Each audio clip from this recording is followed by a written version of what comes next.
शराब नीति केस में राउज एवेन्यू कोर्ट ने दिल्ली के मुख्यमंत्री अरविंद केजरीवाल की ईडी कस्टडी को 4 दिन और बढ़ा दिया है।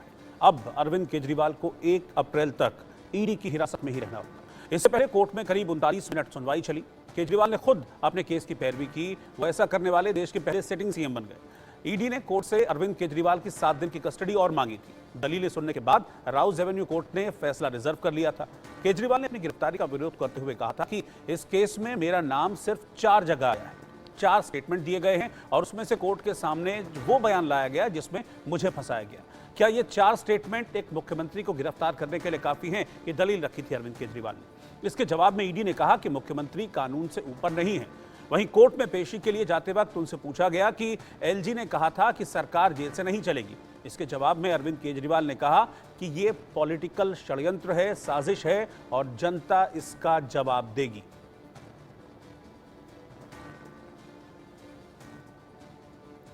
तो अरविंद केजरीवाल की आज पेशी हुई थी, लेकिन राहत किसी भी तरह की नहीं मिल पाई। पहले अरविंद केजरीवाल को आज तक के लिए ईडी कस्टडी दी गई थी। अब ईडी कस्टडी को 4 दिन और बढ़ाया गया है, यानी कि अब 1 अप्रैल तक अरविंद केजरीवाल ईडी की कस्टडी में रहेंगे और 1 अप्रैल को दोबारा से अरविंद केजरीवाल को ईडी फिर कोर्ट में पेश करेगी और फिर उस दिन ये देखना होगा कि ईडी अरविंद केजरीवाल की और कस्टडी मांगती है या फिर जुडिशियल कस्टडी में अरविंद केजरीवाल को भेजा जाता है। हालांकि आज अरविंद केजरीवाल ने खुद अपने केस की पैरवी की थी, कुछ सवाल सामने रखे जिसका जवाब ईडी की ओर से दिया गया। इस बीच सीएम अरविंद केजरीवाल की पत्नी सुनीता केजरीवाल ने कहा कि उनकी हेल्थ ठीक नहीं है।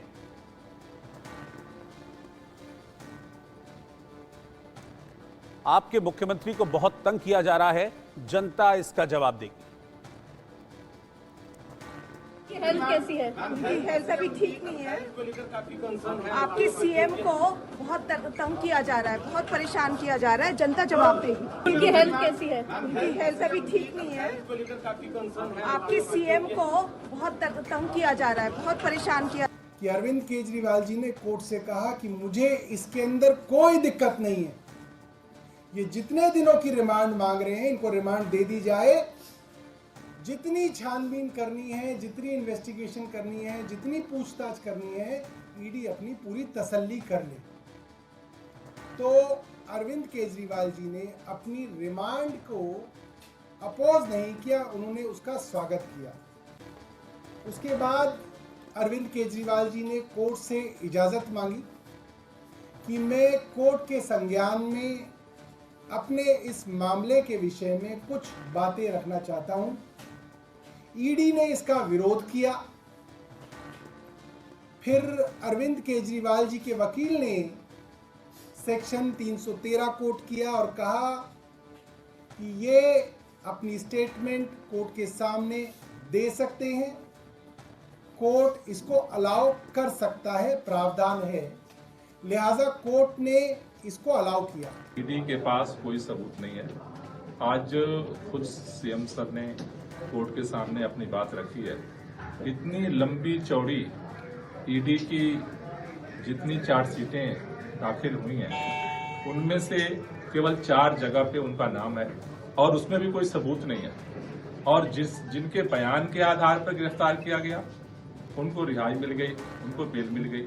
और जो पता चला है कि शरद रेड्डी बेल इसलिए मिल गई कि उन्होंने भारतीय जनता पार्टी को चंदे के रूप में रिश्वत दी। तो आज मुख्यमंत्री जी ने सारी सच्चाई अदालत के सामने रखी है और मुझे लगता है कि इस पर अदालत विचार करेगी। में है सुप्रीम कोर्ट जाने के लिए कि सुप्रीम कोर्ट ईडी को बोले कि ये क्या तरीका है कि तो पहले रेड मारता है, फिर तो भाजपा को डोनेशन दिलवाता है, घूस दिलवाता है, फिर केस ड्रॉप कर देता है। ये क्या तरीका है कि नवीन जिंदल जिसपे तूने कहा कि कोयला घोटाला किया उसने, वो जेल जाएगा। ईडी ने चार्जशीट फाइल किया, तब तूने उसको अपने में शामिल कर लिया। ये क्या मसला है? अजीत पवार 70,000 करोड़ का घोटाला का तुमने इल्जाम लगाया, अपने में शामिल किया, फिर वो पवित्र हो गया। ये क्या मसला है? तो कई लोग जाने को तैयार हैं और इन चुनाव के मौके पे बहुत कुछ ऐसा होगा जिसका जवाब भाजपा के पास नहीं होगा।